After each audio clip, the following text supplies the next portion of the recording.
भाजपा ने आपको सम्मान किया, इज्जत दिया, आसनशील से आपको टिकट दे दिया, फिर आप सिन्हा जी के डर से क्यों भाग गए? पवन सिंह की जो अच्छी है वो फिल्म स्टेज के आदमी हैं, प्रोग्राम होगा, अगर पवन सिंह भी ना आए और कोई सिंह आके स्टेज पे डांस करने लगे तो भीड़ लग जाता है। नमस्कार, मैं हूं पुष्कर कुमार सिंह और आप अभी देखना शुरू कर चुके हैं डीडी न्यूज। हमारे समक्ष अभी बैठे हैं शाहाबाद के एमआई के चुनाव प्रभारी। अभी हम इनसे सीधे सीधे बात करते हैं और इन्होंने भी एक अपना कैंडिडेट प्रियंका चौधरी के रूप में उतारा हुआ है।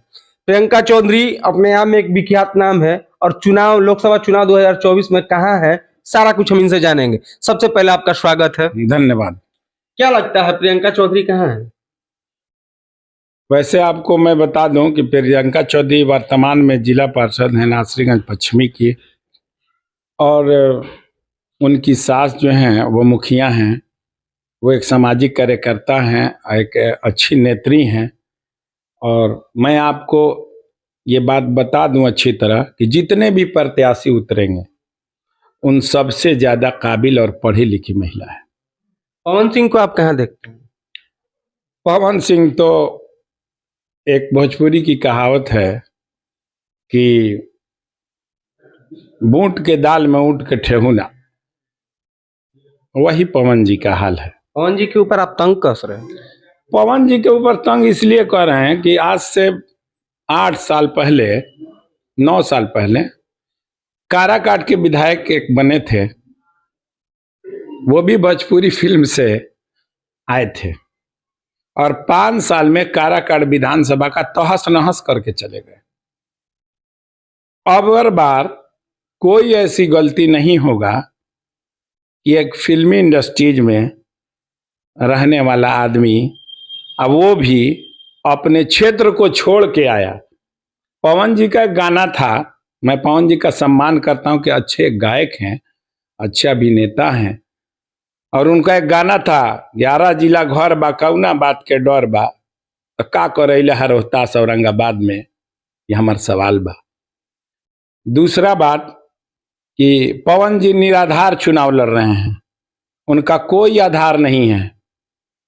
अगर उन्होंने पूरे लोकसभा में एक आवास निवास बनवाया हो तो राजनीति की बात, उनका कोई राजनीति अस्तित्व नहीं है, वो बिना राजनीति अस्तित्व के आ रहे हैं, उनका कोई आधार नहीं है, वो कंट्रोवर्सी वाले आदमी हैं, इसलिए उनका चुनाव लड़ना आजाद हैं, लेकिन मैदान में कहीं नहीं है। सब पवन जी को आपने भी बोला कंट्रोवर्सी वाले आदमी, किस बेस पे इस सवाल को आप रख रहे हैं सबके साथ? जग जाहिर है उनके प्रेम वियोग में बहुत लोग करेजा पीट पीट के और YouTube पे डाले हुए हैं। अब उनका जग जाहिर है उनका व्यवहार कैसा है, वो कुशल MP कैसे। आप किसको टारगेट कर रहे हैं ये प्रेम वाली जो बात बोल के? जग जाहिर है, अभी हम किसी को टारगेट नहीं करेंगे। नॉमिनेशन के बाद अक्षरा सिंह का नाम तो नहीं ले रहे हैं इसमें? हम अभी किसी का नाम नहीं लेंगे। ऐसे तो हम सीमा कुशवाहा का भी नाम नहीं ले रहे हैं, ऐसा मत कहिएगा। सीमा कुशवाहा भी कलेजा पीटती थी तो हम उनका भी नाम नहीं ले रहे हैं। पवन सिंह के लिए? किसी के लिए, प्रत्याशी के लिए, लेकिन पीटती थी।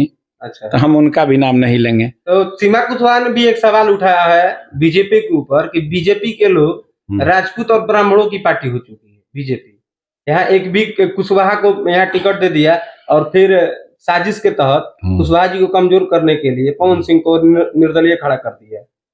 अब ये जब वो बयान करते थे, ये सवाल का जवाब वो देंगी, हम निराधार सवालों का जवाब नहीं देंगे। आधार रहित सवाल आप जितना करिएगा हम उसका जवाब देंगे। अच्छा, उपेंद्र कुशवाहा जी का स्टेटमेंट एक आया था अभी कल ही की बात है। उपेंद्र कुशवाहा जी से किसी ने पूछा था कि सब पवन सिंह आपके विपक्ष में लड़ रहे हैं, तो उपेंद्र कुशवाहा ने कहा था कि साइंस वाले स्टूडेंट से कॉमर्स का क्वेश्चन काहे पूछ रहे हैं। तो ये उपेंद्र कुशवाहा जी कह रहे हैं, हम नहीं कहेंगे। उपेंद्र कुशवाहा को आप कहाँ देखते हैं? उपेंद्र कुशवाहा को लड़ाई के मैदान से बहुत दूर है, वो लड़ाई में नहीं है, न समीकरण में है। अच्छा, अमियावर उन्होंने गोद लिया हुआ था और वहीं से आती हैं प्रियंका चौधरी, तो क्या लगता है इस बार अमियावर की जनता जो है, खासकर जिस गांव से, जिस समाज से वो आती हैं, वहां के लोग उनका समर्थन करेंगे?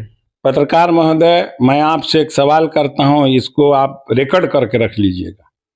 उन्होंने अमियावर गांव को लिया 2017 में, 19 तक वो रहे, माननीय मंत्री रहे। अगर अमियावर गांव को या अमियावर पंचायत को उन्होंने एक ईंट भी दिया होगा गोद लेने के बाद, तो याद रखिएगा कि चुनाव मैदान में हमारा प्रत्याशी नहीं आ सकता है। उन्होंने अमियावर गांव को ही नहीं, माननीय मंत्री जी शिक्षा मंत्री रहे, आज कभी मंत्री जी को अपने संसदीय क्षेत्र के लिए सांसद में एक भी सवाल किया हो तो हम मान जाएं। वो 18 साल के पूर्व एमपी हैं, पुराने एमपी हैं, लेकिन उनका कोई आधार नहीं है, वो बाहरी आदमी हैं। राजाराम सिंह कुशवाहा आपको नजर में क्या है? राजाराम कुशवाहा प्रत्याशी हैं। क्या लगता है इस बार? उसको जो लगता है, आपकी टक्कर किससे होने वाली है? मेरी टक्कर किसी, हमसे जो भी है पीछे रहेगा, किसी का कोई टक्कर नहीं हमसे। वजह यह है कि मेरा प्रत्याशी अस्थाई लोकसभा काराकाट का अस्थाई निवासी है। और बक्सर वाला संदेश तो आप लोग नहीं दे रहे हैं कि बाहरी हटाओ, काराकाट बचाओ, कि हम लोग काराकाट को बचा। काराकाट की जो प्रत्याशी हैं एमपी की, वो काराकाट की बेटी भी है, काराकाट की बहू भी है, काराकाट की नतनी भी है। तो क्या आपको लगता है बक्सर वाली कहानी यहाँ पे भी रन करेगी? देखिए, जितने बोरो प्लेयर हैं वो आके मैदान में खेलेंगे, लेकिन पिच बढ़िया नहीं है। बेहतर है कि अपना मेहनत कम करें, कोई फायदा नहीं है। हम एकदम स्वस्थ हैं, एकदम संयम से आपसे कह रहे हैं पत्रकार महोदय, चुनाव जब मैं सिंबल लेके आऊंगा, लड़ूंगा, और प्रत्याशी जब मेरा खड़ा होगा तो उसके टक्कर में कोई नहीं है। और आपको मैं बता दूं कि रोहतास के 33 जिला पार्षद हैं और उतनी पढ़ी लिखी काबिल महिला नहीं है। अगर जिन प्रत्याशियों को शक है तो डिबेट करके देख ले, अगर उससे पढ़ा लिखा कोई प्रत्याशी होगा तो हम खुद स्वीकार कर लेंगे हार। मतलब आपने प्रियंका चौधरी के ऊपर पूर्ण रूप से ये बोल दिया कि इनको अब इस फील्ड में पकड़ने वाला कोई नहीं है? बिल्कुल नहीं है। हम कुशवाहा जी दावा कर रहे हैं कि हमसे आगे कोई नहीं निकलेगा। हम कहते हैं उपेंद्र कुशवाहा अपना एक काम दिखा दें, एक काम दिखा दें, पूरे लोकसभा की जनता को एक काम दिखा दें। अच्छा, पवन सिंह को लेकर युवाओं में जिस प्रकार से जोश है, वो भी जोश कहीं ना कहीं देखने को मिल रहा है। पवन सिंह की जोश अच्छी है, वो फिल्म स्टेज के आदमी हैं, प्रोग्राम होगा। अगर पवन सिंह भी ना आए और कोई सिंह आके स्टेज पे डांस करने लगे तो भीड़ लग जाता है। बारात में दावत भी नहीं हो, स्टेज पे डांस होने लगे तो भीड़ लग जाता है। वो तो आएंगे तो भीड़ लगेगा, लेकिन भीड़ ही तक महदूद रह जाएगा। जिन प्रत्याशियों का अपना वोट नहीं है वो क्यों चुनाव लड़ते हैं जी? ये आप लोग क्यों नहीं उन लोगों से पूछते कि आपका अपना वोट है, काहे ला चुनाव लड़ने? पवन सिंह का वोट नहीं है, ये पवन सिंह का है, पर मानी उपेंद्र कुशवाहा जी का अपना वोट है, काहे ला है इस क्षेत्र में? पवन सिंह के बारे में और उपेंद्र कुशवाहा के बारे में जिस प्रकार से आप बता रहे हैं कि उनका अपना जनाधार नहीं है, क्या लगता है इस बार के लोकसभा चुनाव में कि पवन सिंह बीजेपी का और एनडीए का खेला बिगाड़ेंगे? ये पवन सिंह क्या करने आए हैं? पवन सिंह से जाके पूछिए, उनको टिकट मिला कहां से? आसनसोल से। फिर आप क्यों वहां से भागे? भाजपा ने आपको सम्मान किया, इज्जत दिया, आसनसोल से आपको टिकट दे दिया, फिर आप सिन्हा जी के डर से क्यों भाग गए?